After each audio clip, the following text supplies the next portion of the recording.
Look, I know the video is super late. Well, worst lists are hard now. I don't know if I can muster the anger that I used to. I know it's gotta get out there. Alright, I'll talk to you later. Bye. Well, let's see if I can unwind a little bit. Long day.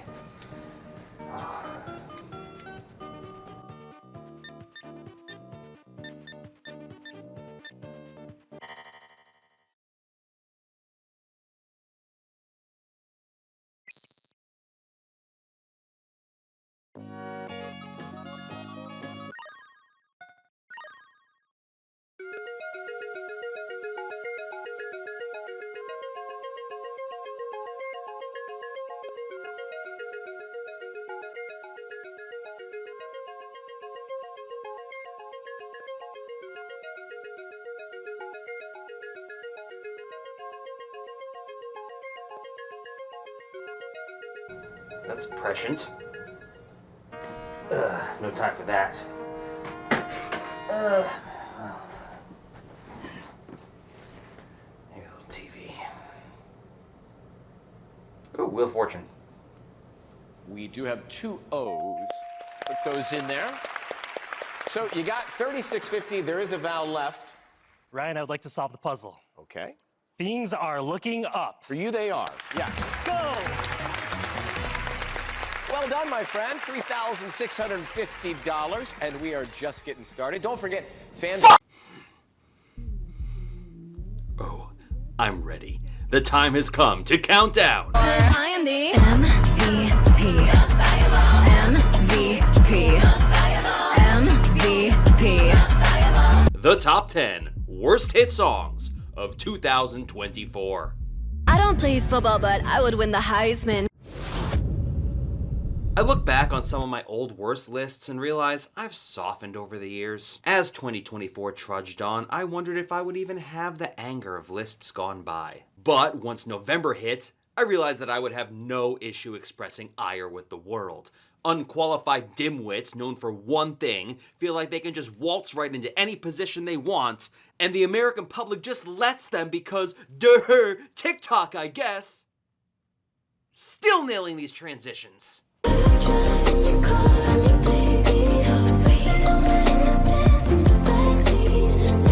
I won't lie to you, I've stated in years past that I never jumped on TikTok, so I can't really tell you anything about Addison Rae. I know you're on TikTok, Wayne. You know who Addison Rae is. I just want to, have a cigarette just to, imitate Robert Downey Jr. and just, Addison Rae. I just want to have a cigarette. Diet Pepsi. I want a cigarette and a Diet Pepsi. You want a grape cigarillo. Apparently, she has the 5th largest following on the platform. For now. And that makes her team confident that she can pivot into a singing career because that worked so well for Bella Poarch, Paris Hilton, and I don't know, Dwayne Johnson, I guess. It's about drive, it's about power. We stay hungry, we devour. Put in the work, put in the hours, and take what's ours. People have successfully made the jump, but that happens when you have that secret weapon called an iota of talent. Addison Rae wants to come off as a younger, sexier Lana Del Rey because Spotify recommended the latter once, and she just doesn't get it. What if this is a callback to... Didn't Lana Del Rey have a song about Pepsi Cola? My pussy tastes like Pepsi Cola. I think famously, yeah. Pepsi's like, why is everyone making our I saw a product cut, about I saw sex? A cut where it had the old lady singing avocado instead of tastes like, and then it cuts to that, My pussy tastes like guacamole. Kind of wish it would cut to some old lady singing avocado instead of this. I can't even tell if she knows how sexiness works outside of the mobile platforms, because she tries way too hard with less erotic whispering than the Yin Yang twins mustered almost 20 years ago. This reads like a children's book of sex by numbers written in Times New Roman by someone who leaned on DeepSeek to get through the 7th grade. I do kind of like this song, I'll be honest. I will say there's a lot of like this genre of songs right now. Like I don't know if I know the difference between Addison Rae, Sabrina Carpenter, you know, Ariana. Like they all sound similar, so I get that. You can't really argue that this represents a newly unleashed artistic integrity when the single cover showcases the only reason why all these gooners follow her. No. The foot. God. It is kind of a fun song, but I don't love the moaning part of it. Also, the video's a little sexual. It's a little too much crotch shots, to be honest with you. I mean, I like a good, you know, a good sexy dance. A little too much crotch for me. And like, more power to like, you know, pussy power, vagina power. Okay, that's pure sex. That's purely porn. This is almost porn right now. Oh, she's got the American flag. Not the worst of facing the flag, it's true. And the lyrics uncomfortably strain themselves to fit in that ad read. Summer love, sexy, sitting on his lap, sipping Diet Pepsi. Right, because nothing says breaking all the rules quite like aspartame-laden sugar water. Just like the real Diet Pepsi, this one should be left untouched in the bargain bin at Walmart. This is one diet soda that Ray Charles won't be telling us is the right thing. Maybe if Addison Rae snuck some American-made Diet Pepsi into Canada in 2025, she'd have a case, but since she can't time travel, this case remains a flat 12-pack. All right, now who was the wise guy? We gotta start over. I'm sorry. I forgot to get the microphone to record everybody's audio. The magic's ruined. Oh. Perfect. I get to see the thirst trap all over again. I mean, that's the one reason why I don't think I will leave Instagram is because I really like seeing who my friends like as thirst traps, because it tells you, liked by such and such. Right. Oh, yeah. My cheeks are red like cherries in the spring. Body's a work of art, you to die to see. Yeah, well, apparently most people on TikTok have already seen it. Oh, I hate the video more than the song, by a long shot. I hate the video way more than the song. Because it just looks like an ad for Pepsi now. And porn. Pepsi and porn. Yeah, this isn't good. That was not good. Yeah. Your entire artistic vision boils down to, I am hot. And I hear that mantra from divorced grannies at bowling alleys with foundation caked on thicker than the adobe of Pueblo de Taos. Drinking all that sugar water might make that future come faster than you think, Addison. Hydrate a bit. It doesn't make me want Diet Pepsi. Like it does make me want to buy lingerie, though. Speaking of the shambling corpses of times gone by, and beverages, sure, why not? This is Jason Derulo and Michael Bublé. What? You're my spicy margarita, babe. Burn my tongue, make me shake. Oh, I wish I sat in the focus groups for this song, because who wants this?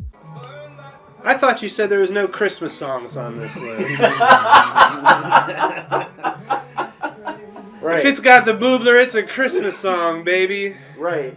Next he's gonna tell us it's cold outside or some shit. Sway hasn't had relevance in decades. It has fallen off almost as hard as Sway in the Morning, to the point where I never knew Bublé even recorded a version, and Derulo, in his never-ending quest to steal music from everyone, yoinks the m-m-ms from Poker Face. What's with these, like, cheeseball music video intros, like... The Jason Derulo cinematic universe, which involves cats. The little originality he brings naturally answers why he relies so heavily on the work of others. I typoed the file name. It's Spicy Margarita, not Margariti. Not Margariti? I typed this quick, okay? Not Spicy Mariska Hargitay. Spicy Margarita pizza. Give me one of them margaritas. Margheriti. Gorlami? Margheriti. Dormammu. That's a good crossover there. That's good. I be going shot for shot for shot. She think I'm Jordan. So you leave twice and then stumble back a pale imitation of your former self? Derulo hasn't had a good song since Cheyenne, and Bublé stopped making all those boomer housewives wet in the late 2000s. So I think we should leave these two to rot in the used CD racks at Goodwill, where they belong. They can share shelf space with the bulk dirty granny panties of their former respective fan bases. Next. A hallmark of these types of videos entails comically misinterpreting lyrics in an exasperated way. Sometimes video producers apply histrionics to analyses to highlight questionable songwriting choices, but most times content creators complain due to a shocking absence of media literacy. Writing in general has plummeted in quality as of late. Take this sentence. Sony Latin had reached out to the producer and asked if he wanted to make a Latin album, and had found the perfect time to create the album. The relationships between the subjects and predicates vary wildly and demonstrate no sense of time. Also, Marshmello made a Latin album?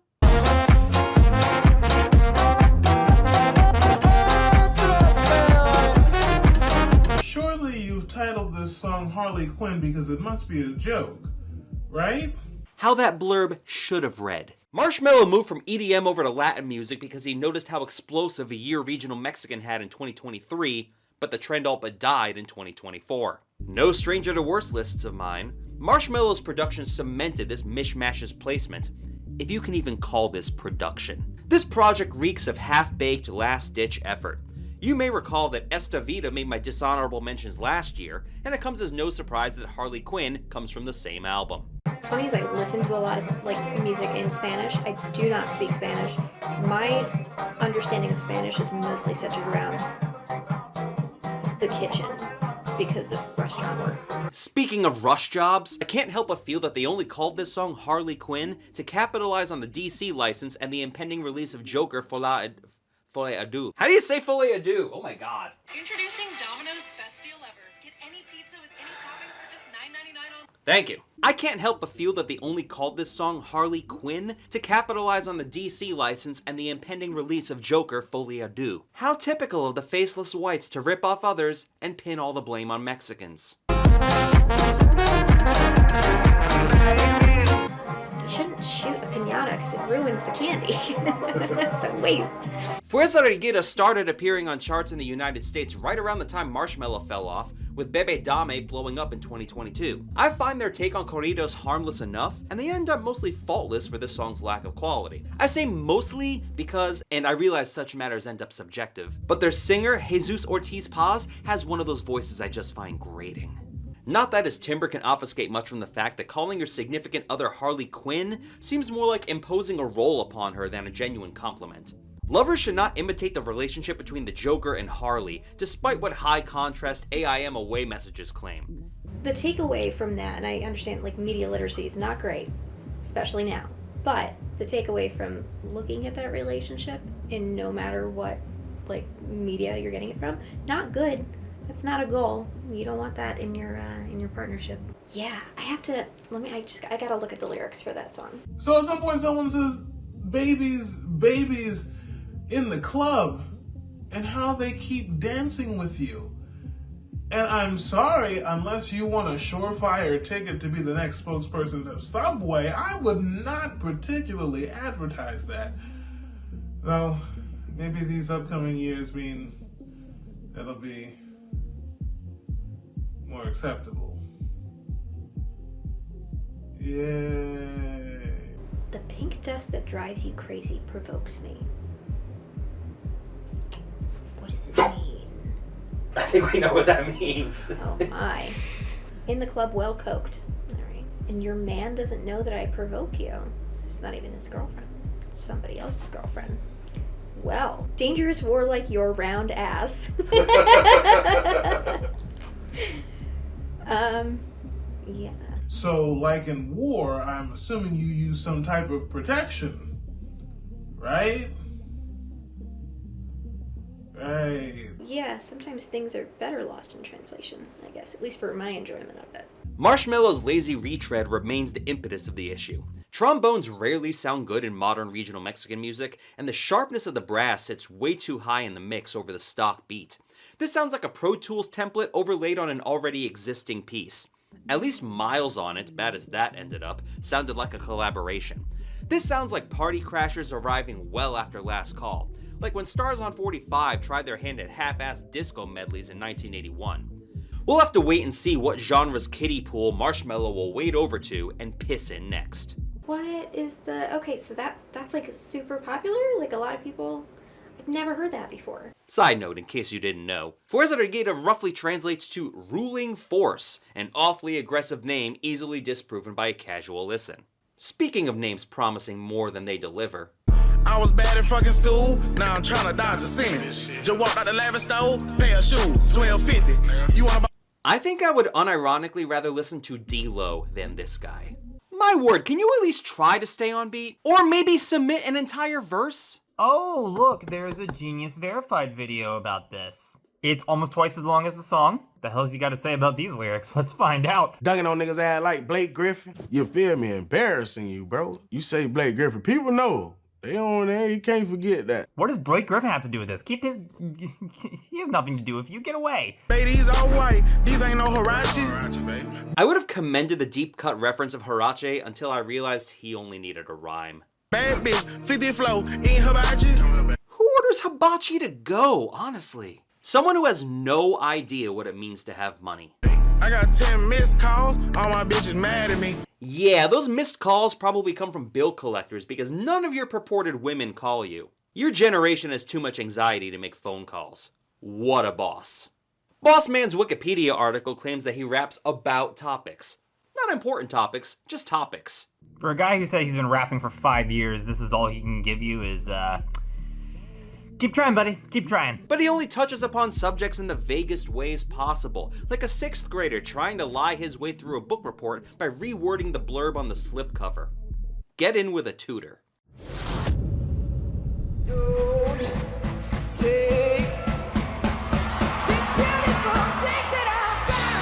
Nice dismount, Boone. I can't quite give you a 10 for that maneuver, but I can bestow you an 8. Slow it down, take a moment now. We're too young to drown. Slow it down, more like speed it up. Slow it down, more like turn it down. Am I right? You probably expected beautiful things to end up here due to that caterwaul of the chorus. You had texted me in private that you thought Beautiful Things was one of your worst songs of the year. Yes. Please stay. However, I can take measures to avoid that. Slow It Down features shrieks peppered throughout its seemingly random intervals. This sounds like a toddler got into the recording studio and can't stop playing with the volume sliders. Benson Boone.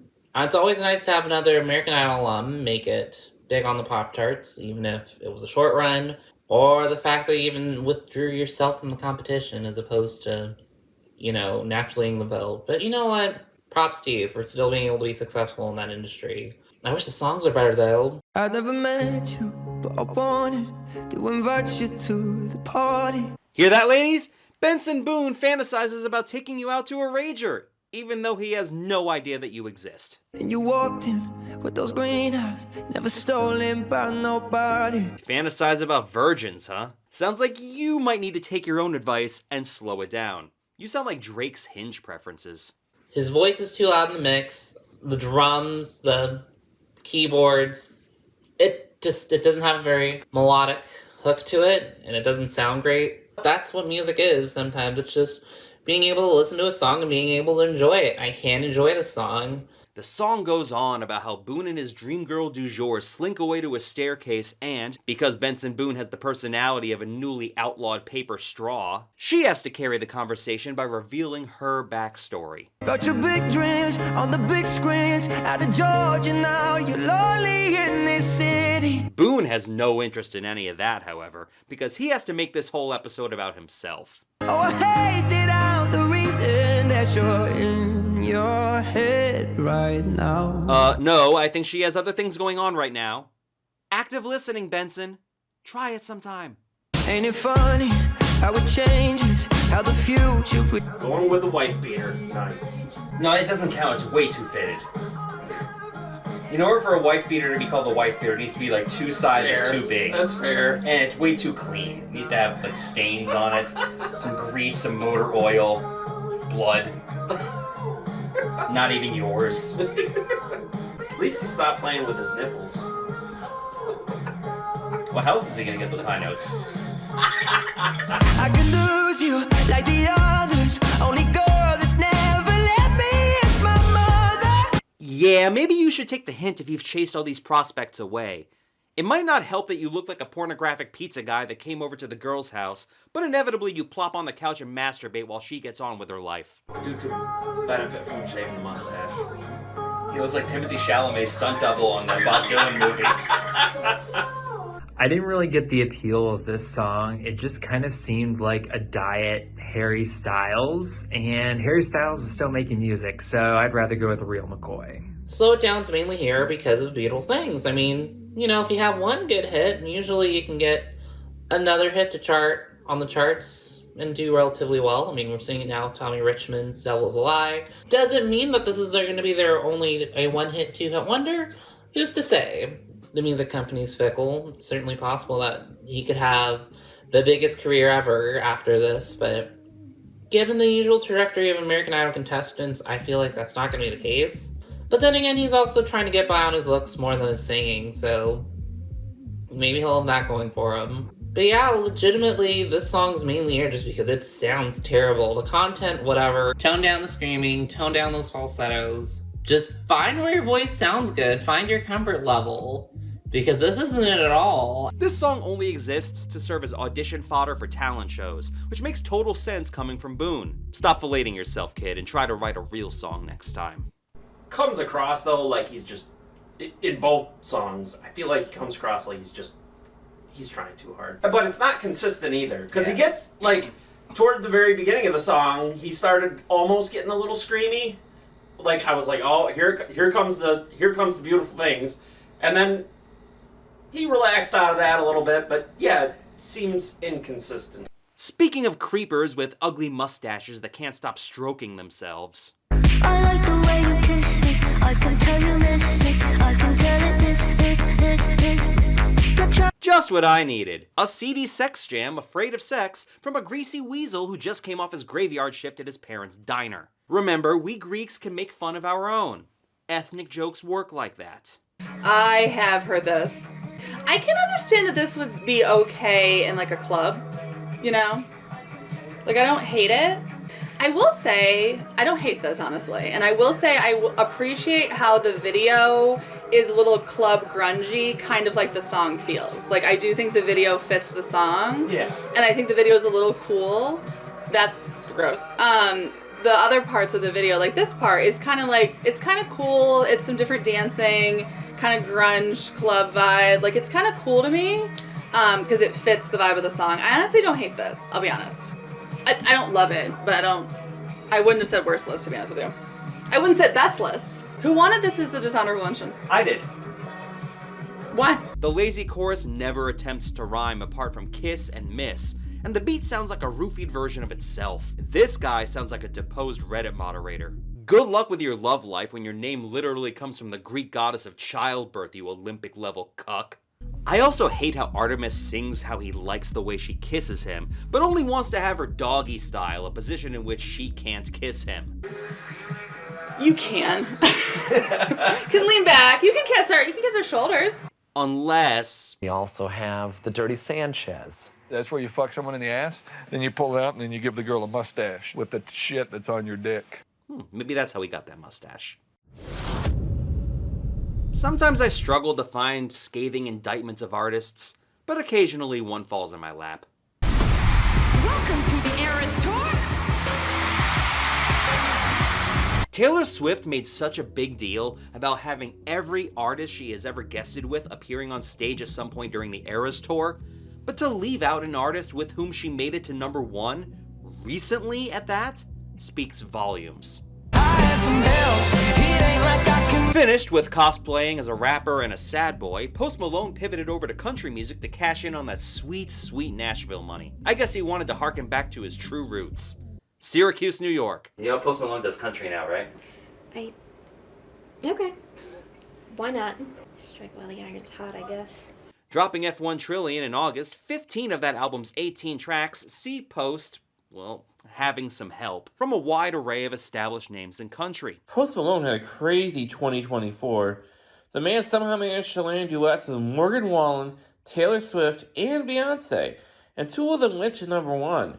Who is on his PR team? Maybe Post Malone secretly lives his life as the White Diddy. He must have felt this track stood well enough on its own, for no one hopped on with him. That, or maybe everyone who heard this song felt enough secondhand embarrassment to know better. I'll say this, Post Malone sure knows how to tap into that country demographic by naming a song after a pronoun. And she might be white, but her first dress was pink. She might Musically, this song has nothing going on worth mentioning, so the focus of this one, the terminus of the album, falls squarely on the lyrical content. And I know Post Malone has little experience in this genre, but all because you sing country music now doesn't mean you have to sing to an actual straw man. Does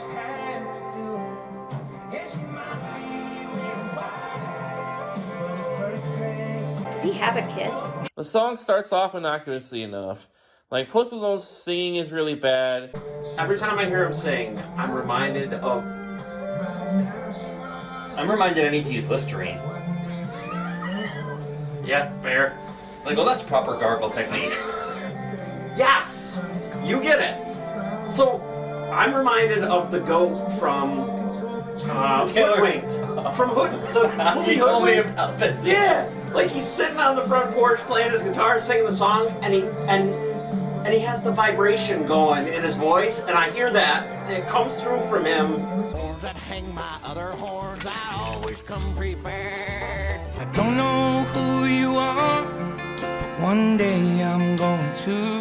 One line in, and I already have no desire to get wrapped up in your message. You've already revealed your hand. This song has no audience. Who is this song for, Post Malone? Hell, who's this song to? But the verses alone would not get this song on the list for me. But then the chorus comes in. Ooh boy. One day I know I'll give her away, but that don't mean she's yours. Ah, okay, we have Rude by Magic, but from the perspective of the father of the bride. You know, the cartoonishly antagonistic villain of that song. We've hit the target market of wish fulfillment for overprotective dads with too many guns and not enough people to shoot, you vindictive prick! Butterfly Kisses is like bad enough. So he has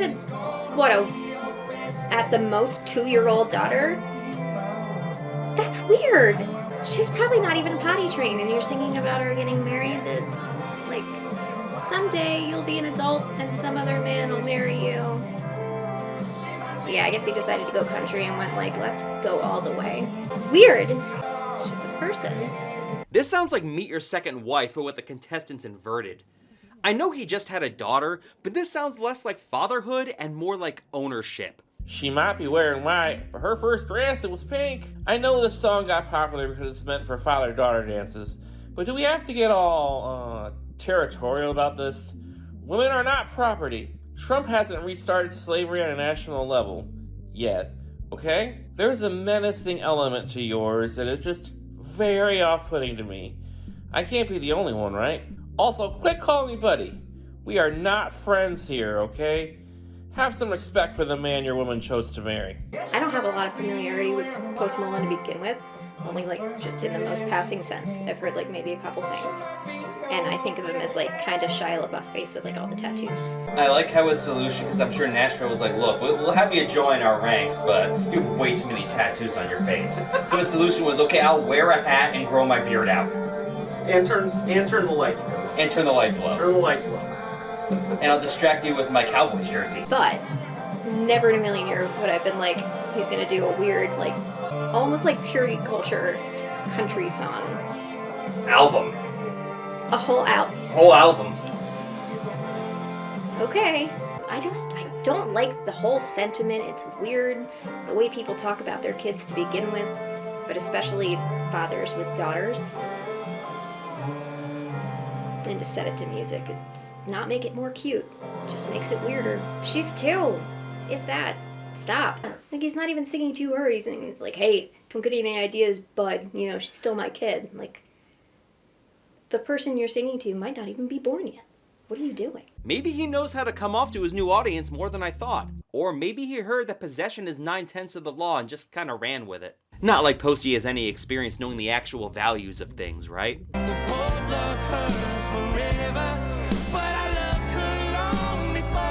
Wow, so she can only love one person, apparently? I hope her mom never finds out about this song. Post Malone wants to come off like the patriarch of his lion pride, but he paints himself as nothing more than a paper tiger. No one needs a team of 5 men crafting music about how Post Malone's daughter should probably get branded so he can continue to claim her on his tax returns forever. DJ Intelligence has an admitted bias towards songs that get played at weddings and other private events based on how songs get requested into its database. But if someone requests this at my next wedding, I will report them to the police immediately. She's gonna hear that someday. She's gonna be like, Dad, what the fuck?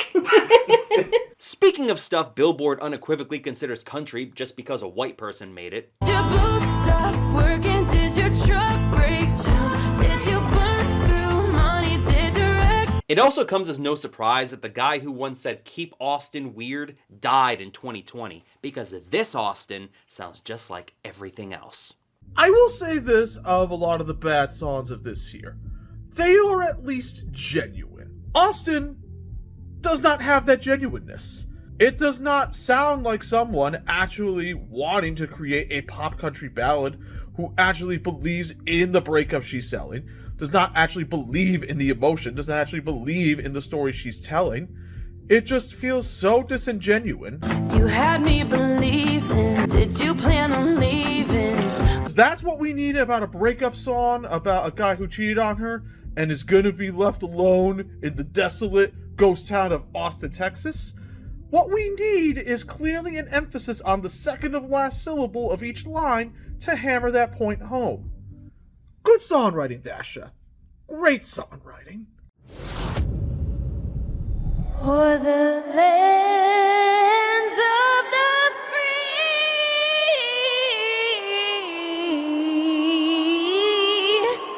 and the home of the brave. I'd rather listen to Ingrid Andress stumble singing her way through the national anthem than listen to this next lady sing anything. Got me wow wow, got a 45, I'm really pushing about her and toe. I thought the whole appeal of wanting the wild ones was that it sounded fun. This sounds like Post Malone's new daughter just tripped over her sippy cup. I got a thing for the wild ones. I got a thing for the wild ones. It's like in the Wild Ones, Jesse Murph, Jelly Roll. Jesse Murph certainly, obviously been doing this a little while now, but she's really been starting to come on lately, really started getting out there in the last few months with her song with Cole Wetzel, High Road. But this was certainly another big song for her, one of her bigger ones, with Jelly Roll, who we know is one of the fastest rising stars in country music, even though he's almost 40 years old. But the guy is just incredible. The speeches he gives is incredible. The song itself. There is a previous pop song called Wild Ones, and that's been stuck in my head from thinking about this song's title. I always know that I'm not the target audience for a song when the lyrics just do not resonate. And with this song, she says something, he's pushing 102, and I was like, God, he's really skinny. And then I was like, it can't be body weight. And I was like, he's old? I hate to bury the lead this early, but Jesse Murph's voice irritates me in all the worst ways. She sounds like the Chipettes under that witness protection filter when they interview domestic assault victims on the news. Want to hear the most annoying sound in the world? I've heard rounder tones from elementary school recorders. The juvenile comparison fits, because at 20 years old, Jessie Murph sounds like she desperately wants to rebel against the system and date to piss off her parents. However, she has the shallowest dating pool, so she's stuck with Jelly Roll. In Small Town USA, because Jelly Roll started out as a rapper, this counts as black adjacent to her. However, this song showcases why he never made it as a rapper. A whole lot of problems living in Gotham, and Bun is my Harley Quinn.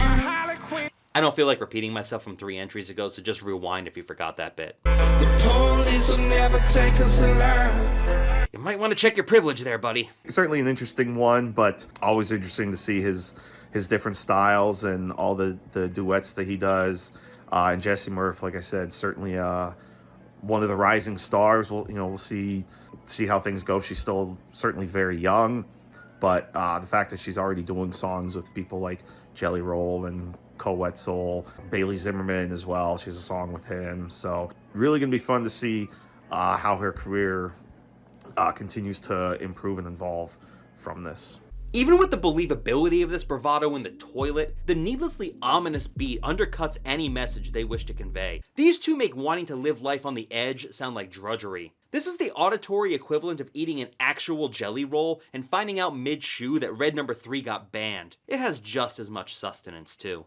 I think it's terrible. I think that if you can't remember someone's name, you shouldn't call them yours. So this one, we're gonna go thumbs down. I guess these two belong together, though. And speaking of belonging together,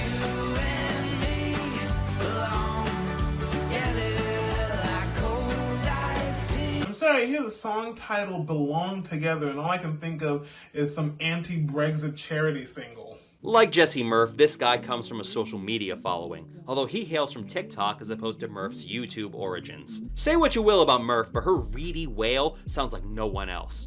Mark Amber brings what to the table exactly? I know sleep is friends with death. Can a song qualify for the Bulwer Lytton Award? I'd like to submit this first line as an entry. So has someone checked if ex-ambassadors' lawyers are on the phone? Like cold iced tea and warm weather. Mark, have you called this girl the cold iced tea or the warmer weather? God, which would she prefer? But really, you know why this song made the video. Belong together all the time. So this has no bearing on the song's placement on this list, either as a legitimate entry or a dishonorable mention, but I absolutely hate this visualizer. Give me some fancy graphics, give me some text on the screen, but don't give me a 2-second looping gif of you lying in the grass like a bum. Fortunately, we have a respite away from country music, so we can get away from idolizing trad wives and make our way towards the new queen of trad wives. Damn it! Have y'all been watching The Perfect Couple?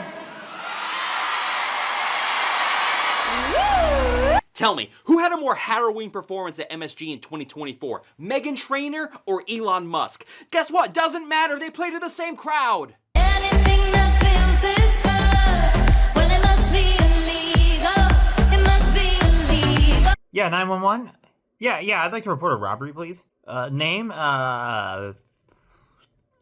Frankie. Last name, goes to Hollywood. Wait, no, don't break up. It's Ryan Malloy. They're stealing your song, damn it! He's stealing your song! Meghan Trainor's stealing your damn song! Meghan Trainor's back. Oh no! Oh no! Hans Bricks! This sounds like the soundtrack in Kyle Rittenhouse's mind as he cosplays as a vigilante. I would, however, first like to start off by congratulate Megan on making a song better than Mother. You just a bum bum bum. Bum bum bum. You just a.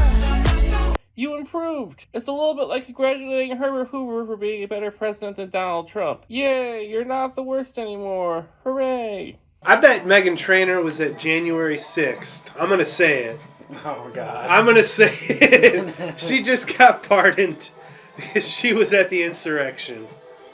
I've had that feeling for a long time. She had this song just for that. Criminal served as the opening theme to some Netflix series no one cares about that thinks revealing the inner demons of the 1% stands as an intriguing, unique idea. Imagine American Beauty without Kevin Spacey. And that actually being a net negative. You're kidding. This song has nothing in common with the movie, apart from working as a representation of what the wannabe fascists find dangerous. Seeing as Meghan Trainor wrote this for her 2020 album, but nixed it after she decided to make the album sound blacker. Can't have any of this white privilege in a hip-hop market. We've told Meghan Trainor time and time again her retro stuff just doesn't work. So she goes and makes a song that sounds exactly like everybody else. And here we are putting this very high on the worst list too. I swear the way you blow my mind should be against the law. Girl, what law? You call the cops on black walnut trees. And today at the White House, Donald Trump signed Executive Order 7468 into law, immediately subjecting anyone who blows Meghan Trainor's mind to life in prison. Hooray! I've been stealing all your time, but I know that's what you want. Okay, so yes, stealing is a crime, but stealing time isn't. So congratulations on your wasted metaphor there. Anything that feels this good, well, it must be illegal. I got something to say, When not doing her best Mayella Yule impression, and then I ain't gonna say no more. the music brings back the lazy, four-on-the-floor wash of lukewarm pseudo-dance last heard from her in No. But that could rest on the laurels of surface-level feminism that we all saw disappear once we learned Lizzo sucks as a person. It tries to make being a criminal sound fun, and instead just makes it sound boring. It's a song about criminals for people who think jaywalking is a felony. Nothing about this song sounds dangerous at all, despite her insistence. Call this the Trayvon Martin of music. Every time you listen to this song on Spotify, 1/14 of a cent gets donated to the police department. But where does 1/88 go? Into the CEO's pocket. Nice. That goes to Elon Musk. Yeah. He takes 1/88 of every one of those cents. There's one thing I can at least give credit to Meghan Trainor for, it's that she's out of her dumb little fad doo-wop thing. And we're moving progressively, at least into the 80s. Problem is, by the time we actually get to any modern sensitivity, we're all going to be in nursing homes. Oh, God. Meghan Trainor sounds like her idea of danger approaches the Hawk-Tuah girl. I can't wait for her to receive an inevitable cabinet position so she can thrust her whitewashed power trip on everyone. No more no means no. Why would you use an audience shot with such an unenthusiastic looking group of people? That's the best she could get. This is like a song that like Ben Shapiro would play to try to like, you know, get his wife to be less dry. Meghan Trainor is to illegal activity as mayonnaise is to spicy. You're my spicy mayonnaise, babe. Make me sad. Speaking of the erasure of Eastern Europe, Tonight's the weekend, I don't wanna wait, I don't wanna wait, I don't wanna wait. the David Guetta not sampling every single thing he comes across challenge. Impossible edition. It's the fucking Numa Numa. Didn't Rihanna already do that? Bizarre that one dude from like 2003, hey man, just some guy in a t-shirt, has shaped pop culture. That guy needs royalties. That's the power of the internet, baby. People realize that the Numa Numa guy ended up a meme in part because the song sounded like every bit of Eurotrash from the mid-90s, right? Remember, Dragostea Dinte had massive success. It ranks as the best-selling single of this millennium, whereas this force-fed regurgitation is truly for the birds. What's the opposite of a club banger? What's the opposite of bang? Like... Oh, Red Bull. Whimper? Yeah, this is a club whimper. This doesn't feel like a weekend. This feels like 10:46 on a Tuesday. But the club going up on a Tuesday sometimes. That's what Drake said. That's over under. That's more toothless than even like car commercial or like insurance commercial. Oh, this is definitely it's commercialized commercial music. Like this is gonna be on like fucking Trivago or some shit in 5 years. Your random like hotel commercial music is better than this. Has more danceability. I should mention Drake is not anywhere on either list because Drake was ineligible this year. Not a single song with Drake on it whatsoever qualified for the 100 songs on DJ Intelligence. I mean, I'm alright with that. Real talk, behind the scenes, I have always secretly wanted a certain artist to make an appearance on these lists because she has never, ever made a good song. I never want to have intentional targets, but if the material churned out keeps falling flat, then it deserves a thrashing. However, she never qualified on DJ Intelligence, so she always got thrown on the back burner in favor of more diverse dishonorable mentions. I guess her turn has finally arrived.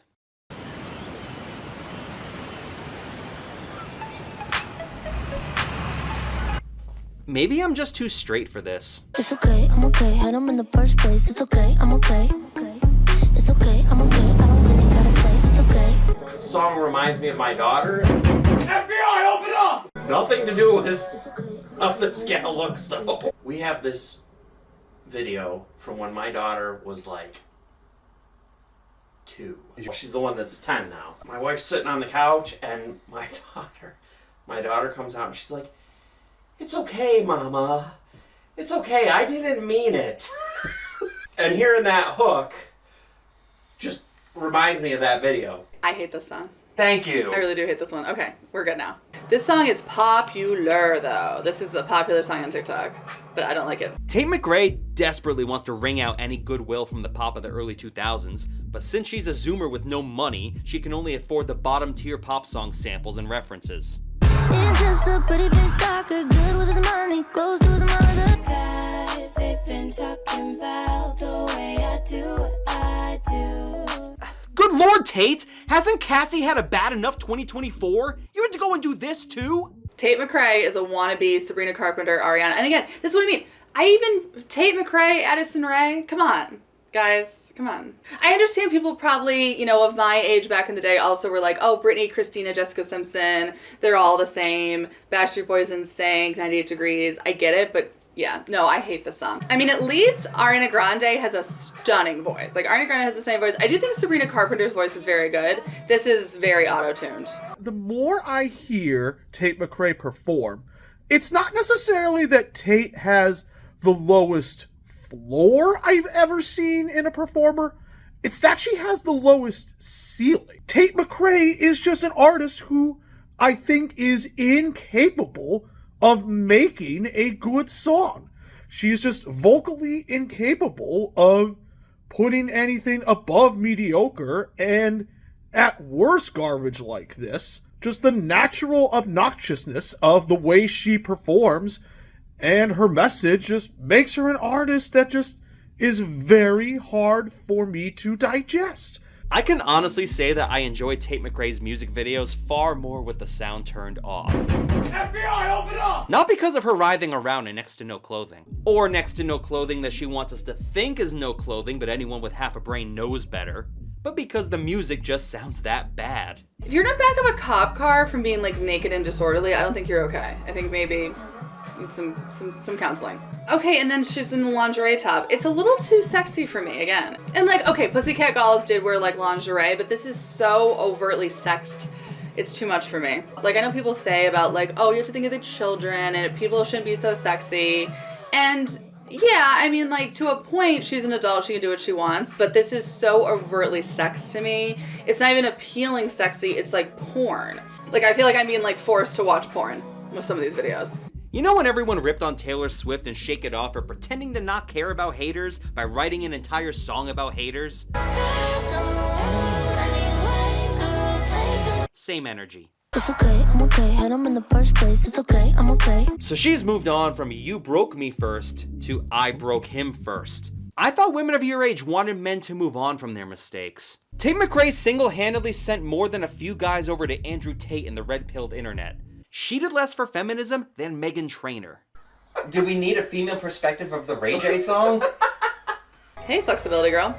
But still, it's so sexual. And I also, as a dancer and a dance teacher, I do not think all dance needs to be this sexual. Again, there's something to me powerful about having a bunch of women dance together, scantily clad, because that gives a little bit more powerful view than just having one woman who is almost naked and showing her crotch every second. I'm sorry, crotch shot to the camera, not artistic. Reminded of the Blink-182 lyric, where she tries too hard to impress with those things on her chest. Yeah. She wants to come across as the new Britney Spears, but she only made it as far as Willa Ford.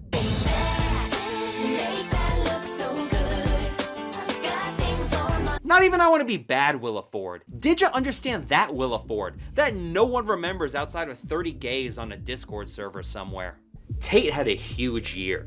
X's and Greedy both made the Billboard year end, but even if they made DJ Intelligence, this would stand as her entry, because this sounds worse than any of her other hits, even if the chorus of the former sounds like a rejected verse from the Oompa Loompa song. Kisses to my exes who don't give a shit about me. Kisses, kisses to the next one who think they can live without me. What do you get from a singer named Tate? A pop music clone 20 years too late.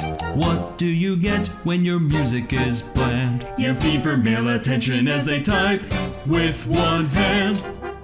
Where's Sydney Sweeney anyway? Was such a romantic. You got me like fuck that. Well, you ended up with the Kid Leroy, so I guess he'll find out if you can make a wife out of a hoe after all. Did you understand that? Speaking of people undeserving of music careers. Close to you. Pull the trigger on the gun I gave you and we met. Calling Gracie Abrams a Nepo baby has to be the coldest take of the year. Everyone knows it. And yet we let her continue on as if she really accomplished something. Are we all conducting some sort of practical joke? Gracie Abrams, daughter of J.J. Abrams, burst onto the national pop music spotlight this year, but Close to You is one of my dishonorable mentions because it just walks the line between being Offensively boring and a little bit uncomfortable. Pull the trigger on the gun I gave you when we met is not a lyric that should be repeating every chorus of your pop song, Gracie. I don't know why you have the gun here. Please put it down. This isn't country music. Thank you. I'll be signing every dotted line. Which just kind of stands out because that's all Gracie's been doing her entire career, and that's what got her this far, so thank you for sharing the obvious. Gracie listened to a lot of Taylor Swift, but lacks the songwriting chops to justify her existence on the radio. Close to You yearns for emotion, but it unfortunately comes from someone too detached from the real world to have experienced anything. Tate McRae syndrome, if you will. Less talented artists than Gracie Abrams exist, but I've never wanted to see someone fail more. And while we're at it, if you're a Gracie Abrams fan, stop participating in petitions to remove your opening band from the tour. No one is supposed to have heard of the opening band. None of you would have ever heard of Gracie if not for her connections. So pipe down, please. Let's get one thing straight. Ken does not have to get it sexy. Ken's already got it. Ken is sexy. Ken is sex. Thick, crumble skin, 5'5", this bitch a 10, her done, bills paid, catch me sliding in the Benz. Do I really need to elaborate any further on this one? This song is just bad. The sound effects remind me of a very specific, like, I'm having flashbacks to the 90s, and there was some, like, Windows-based production tool that, like, you could play with if you had, like, Windows 95, and it had a couple different, like, drum beat sound effects.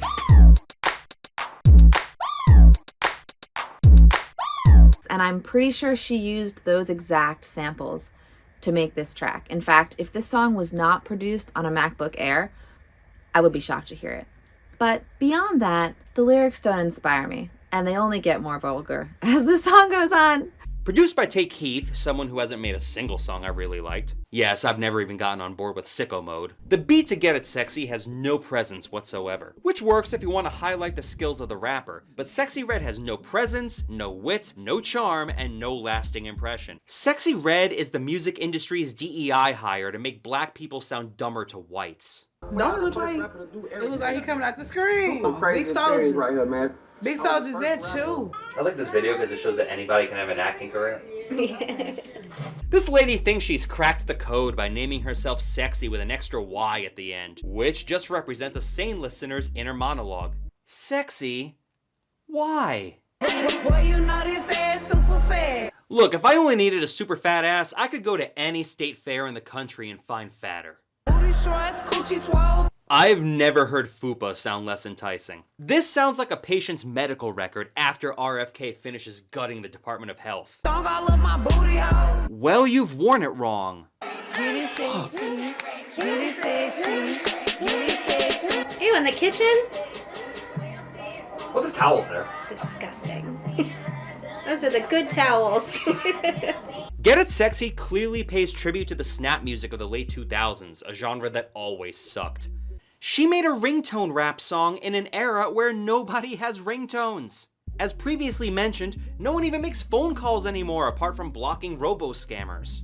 Oh, and no one has more buyer's remorse over Sexy Red's image than Sexy Red herself. After her repeated support of Trump, even going as far to brand herself with Make America Sexy Again, she later admitted she voted for Kamala Harris. Nobody likes a bolt-on rube job. Speaking of serving as a stereotype to the level of blackface, Drake appears in this video after filming Sexy Red's labor pains for profit in his Rich Baby Daddy music video. That's what you like? Huh? That's what you like? I'm here with you. I mean, you looking at her like that's what you like. No. Well, she's clearly in high school, so... Drake only has two talents, avoiding persecution for pedophilia and making catchy hooks in pop songs. In both cases, he can bait with the best of them. You would think any sort of tangential relationship to this cum stain would at least lead to a catchy chorus, but Sexy Red can't even muster that. Her chorus sounds like a car alarm. This song serves as one of the foremost examples of why songwriters shouldn't cater to TikTok. Having nothing to say apart from a chorus makes the entire operation fall apart, and if you have nothing of substance in the hook, you cave faster than Sexy Red's body inevitably will once she turns 40. She comes off as shallow, so at least the pie in the video represents her lack of depth. What are you talking about? This is the pinnacle of feminism. Yeah, that's rough. You could make the argument that this works as a girls' night out anthem, but she ruins it by mentioning her name throughout constantly. Jason Derulo never had this much egocentrism. This sounds less like self-empowerment and more like trying to establish a brand in the same way that plastering stickers on a lamppost does. This woman turns everything she touches into garbage. She single-handedly ruins Sticky. Sexy Red is the Al Jolson of the 21st century. A Republican stereotype of what someone thinks black people act like, and an entertainer whose legacy should immediately see erasure. There's like a baseline empathy and connection with humanity that people have when they make really good art, I think. You know, when they're saying something of meaning about the world and in a way that resonates with other people. And when their art is kind of shitty and you find out that they have shitty opinions, you're like, oh, that totally tracks. Like, I get that now. That's why, like, this falls flat immediately. Yeah, no, that makes sense. Speaking of talentless hacks co-opting black culture for personal gain. This one definitely got popular from TikTok. The folks down at Acme Photo Recon have put together a few slides of Jamaica. Have a look. Jamaica. Hello, fellow Rastas. These roads of flames are catching a fire. This song runs way too long. Stealing a reggae groove and the goodwill of Bob Marley can only obfuscate your lack of ideas for so long. I know people crave new material from Lauryn Hill, and have for over 2 decades now, but propping up this first draft from her son, ain't it? Is this artist of any relation to Bob Marley? Yes. Well, he's one of his, like, 87... I was wondering, because I was going to say, if not, progeny. You can't just call yourself that. I think he has enough kids that you can just refer to his children as progeny instead of just children, you know? Like, I think a lot of them are artists. Once a person yeah. gets so many, you know, like Elon Musk has progeny. It's not just children, right? It's like a brood. I already heard Ross Trent 15 years ago, and Marley attempts to apply reggae vernacular like seasoning salt. The facade of authenticity fades away to reveal his true identity. A Jamaican jerk.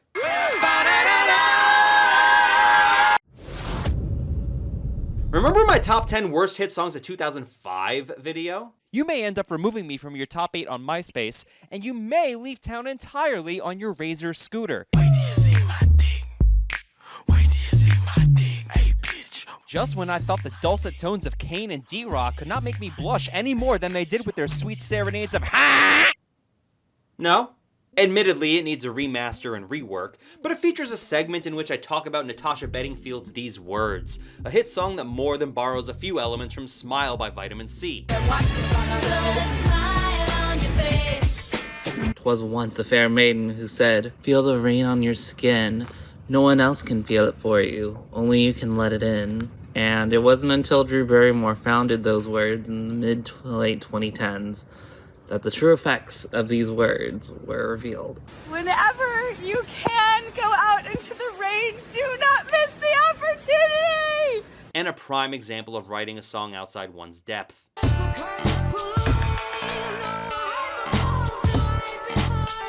A few years later, we had rid ourselves of Natasha Bedingfield, a singer whose success should have fallen to her more talented brother Daniel. However, social media of the 2020s propped her back up, and amid this comeback, some no-name producer remixed These Words. It omitted the bridge featuring the egregious misuse of the English language, so it should result in a better song.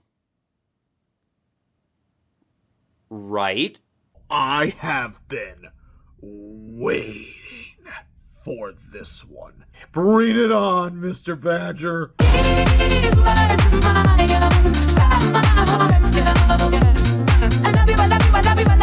What words? Natasha, what did they do to you, girl? Okay, I think it's time to take away people's ketamine and cocaine. Because why is this popular? Badger sounds like what would happen if Tweak from South Park got a hold of a DJ console's crossfader. We've moved on from word salad to seizure salad. Badger pulls from the Sexy Red book of songs for dummies, by dummies, and repeats his name more often than the annoying internet meme from over 20 years ago. He couldn't even bring himself to team up with DJ Snake. When I was looking at the UK Spotify charts, this was a song that kept popping up, and especially this remix. I'd only heard that little snippet of it, and it sounded weird, but you know what? I never really had any inclination to listen to it. I mean, I liked Unwritten, I liked these words already, so why would I listen to a remix? Yeah, after listening to that remix, I'm so glad I've listened to the original and how that sounds like, because boy, they butchered her really bad. Relying solely on the chorus of these words falls apart because the chorus of that song intentionally crumbles. The original talks about how songwriting actually takes work and craftsmanship. So Natasha gives up and repeats, I love you, I love you, I love you. I love you, I love you, I love you, I love you. Over and over as if she only made silent films prior to this. I love you, I love you, I love you, I love you, I love you, I love you. Irony of removing all the songwriting from a song about songwriting aside, this shot up to number 2 because this version of these words actually causes me physical distress when I listen to it in stereo. Maybe the target audience can't tell through phone speakers, but this thing, I hesitate to even call it a song, causes sensory overload. Just because you can do something as a DJ does not mean you should. You do not remix just for the sake of remixing, because look what you have here. You take away any piece of artistic merit that these words actually had, just so you could go through your tour of, ooh, I could remix it this way. Ooh, I could alter it this way. Ooh, I could add this bit of ambiance to it. No, it does not work that way. So let me understand the process behind this song. Step 1, take a fan. Step 2, place a boombox in front of this fan ready to play Natasha Bedingfield's These Words. Step 3, profit. These words are my own. And what you create is this piece of trash that is just so unlistenable. I can't wait to see what you do next to just murder the ears of anybody who listens to it. If YouTube can put warnings that music videos may cause epileptic episodes, then maybe this song should come with one as well. Thankfully, the song clocks in at a mercifully short 2:17, but it takes less time than that to die from a bevy of medical conditions. You know, I'm really happy for Natasha Bedingfield. Like many others, her music helped play a huge part of the soundtrack to my 2000s. So let's make her popular again by listening to those songs and not these remixes. How about that? These words, the stem cell version of itself. After leaving it alone, it grew back bigger, nastier, and deserving of condemnation from the medical community. And speaking of unnecessary remixes of forgotten songs,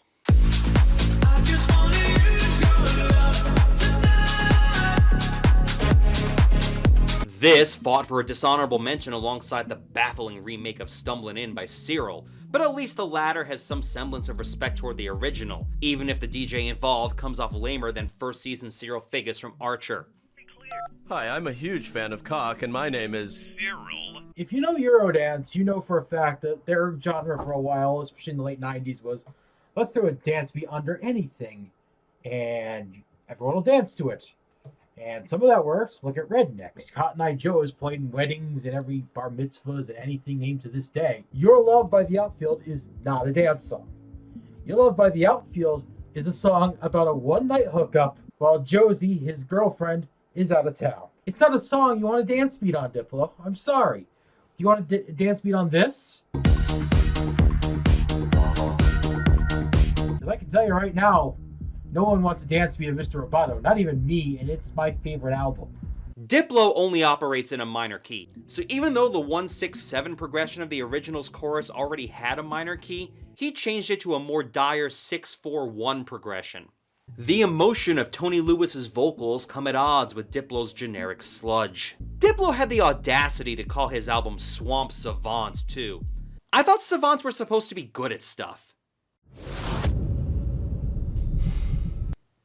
Darius summed up this year's #1 better than I ever could. Tell your dad what edgy is. As far as I can make out, edgy occurs when middle-brow, middle-aged profiteers are looking to suck the energy, not to mention spending money, out of the quote-unquote youth culture.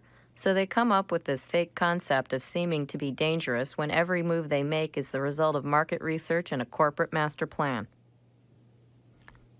Has Hardy ever made a good song? I woke up on the wrong side. Will he ever make a good song? Does Hardy have any fans with at least a GED? I mean, look at the Rockstar music video. Look at it.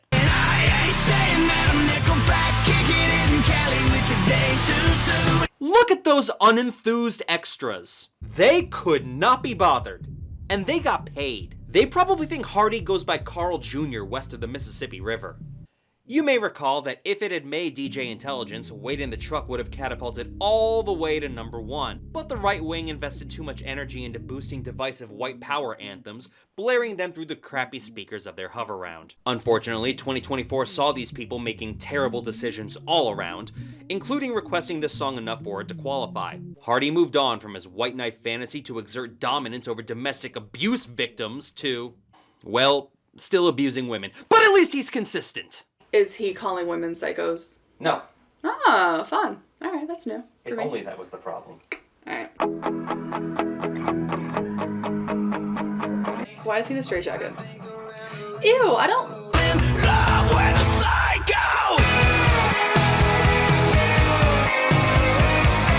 Show me someone who likes this song, and I'll show you a divorcee who got caught cheating. I have exhausted so much of my anti-Hardy material, but every new song awakens a level of disdain in me that I thought I had repressed. This song exists solely to threaten women on Twitter. Oh, sorry, I mean Twitter. I think I have heard this song. Basically just, you better stay or I'm gonna destroy everything. Hardy's just like, I want to make a song that's not a duet, that communicates love the way you lie, but in a terrible, terrible, corny, country sort of way. I can clearly see that Hardy half-watched One Flew Over the Cuckoo's Nest, barely paid attention, and claims he now knows everything he needs to know about mental health. I met your friends at the bar last night. I think the round of limoncello won them over. Yeah, we have another song where the singer wants to paint himself in the darkest light. Donning instability like it's a Halloween costume. Faking mental illness to cash the scholarship money, but without any of those pesky adverse effects. I hated when Ava Max tried this in 2019. Oh, she's sweet but a psycho, a little bit psycho. And I hate it even more here. If you ever leave me, girl, I'll get a face tattoo. If you ever leave me, girl, I'll change into Post Malone and have a more successful career. Are you trembling yet? I said we're perfect till we hardly ever fight. So you're encouraging you and her friends to lie about abusive relationships? If you say goodbye, hell, I'll dye my hair. Dye your hair? Hardy, we've moved past the 50s! I know your demographic wishes we hadn't, but we have. So we're threatening. Yes. We're threatening. Okay. Gaslighting, threatening, lying to your friends. Okay. That's not right. You can't threaten someone to not leave you. That is abuse. Threatening crazy behavior if someone wants to leave you is abuse. I mean, yes, relationships are complicated. Yes, people fight. Yes, people might put on a good face for other people, but telling your significant other that you're going to steal a car and get a face tattoo if they leave you, that's not it. You're gonna do all of those things just to threaten a girl to not leave you? Girl, I don't know about you, but you probably leave this guy. This guy needs to be out of the streets now. His singing voice lacks any sort of punch or authenticity to pull this off. Everything he sings comes drenched in bottom-rung irony, but Hardy doesn't have a single ironic bone in his body. I also very much don't appreciate that he is almost like making light of people who do have mental health issues. Like, I think we all struggle with mental health in some way or another. Even if you don't permanently struggle with it, you might have like a little depression, a little anxiety, you might have had a bad experience in your past. This is not cute to act like you can just throw around mental health issues and that you're going to be a psycho when some girl leaves you. There are people who do unfortunately have severe mental health issues and who may need assistance like this for not their fault. This is like bullshit. This is pissing me off. This is so shitty. Nope. Take away the volume and the compression, and this song has as much bite as an elementary school tattletale. Mom, Amelia wouldn't talk to me on the playground today, so I tried to guilt her into liking me. Aw, just like your dad. Hardy's mom has accumulated more black eyes than a potato harvest. He can't even stick the landing! If you look at the songwriting credits for this song, you'll find that Jax is listed in there. And if you don't remember, Jax is the person who did that Victoria's Secret song a couple years back, which has a very similar half knowing your subject matter kind of Pixies as a loud, soft, and the loud part both has screechy lyrics and unbearable guitars. Man, I love the Pixies, but what a legacy you left, right? And what's with this little emo breakdown here? You expect a huge, angry drop after screaming, "In love with a psycho!" But instead, we get... Love with a psycho! Ah, yes. Nothing says self-serving intimidation and standing up for oneself quite like ripping off a teenage girl. Gonna know you fell in love with a you and your mom and your sister and your job. Same chord progression, same attempt at anger, but this one's for the fellas. A, B, C, D, E, F y'all. Dude's ripping off an 18-year-old girl. Probably not the first time, probably won't be the last time either. Wait in the truck, honey, I'm stealing your song. Well, we are getting more and more into the realms of saying the quiet parts just out loud. Yeah. You know, just state your intent up front, and then people know what they're getting into. You know? Yeah. You're a fucking psycho. People with the most unhealthy relationship you've ever witnessed love this song. I guess Hardy listened to Dark Side by Kelly Clarkson and felt that having some sort of hidden motive makes him seem more interesting. I hope you never have to see the day. Oh, you better watch out. I'm secretly a killer, and I'm coming after you. I'll spare you, though. Just stay with me forever. Hardy thinks Grab 'em by the pussy needed extrapolation. Those Pardon's January 6th rioters ate this up in 2024, I guess. I prefer Criminals to this, and I find Megan more believable. At least drunken fun can theoretically lead to trouble. Psycho is the angled Donald Trump stance to a tired audience's Gavin Newsom. Someone check this man's search history. This artist needs to be investigated. You mean like that one black metal musician who, like, had a song called I Have Skulls in My Basement or something, and he had a bunch of human remains at his house? Well, that's alright. People are allowed to have hobbies. Like, skeletons in my cellar. Like, yeah, maybe we should check this guy's house out. Oh shit, there's like human remains in here. Wow. He heard the phrase skeletons in my closet and didn't realize it was an idiom. He's like, oh, I guess I just start collecting these like the Beanie Babies. This is where I put bodies when I find them? I need to put them in a cellar? He would do that. He would put bodies in a cellar. But perhaps the biggest insult of all comes at the end of the video. Worst song, worst concept, not even good vocals, he's just screaming. Oh, mental health matters. Pause.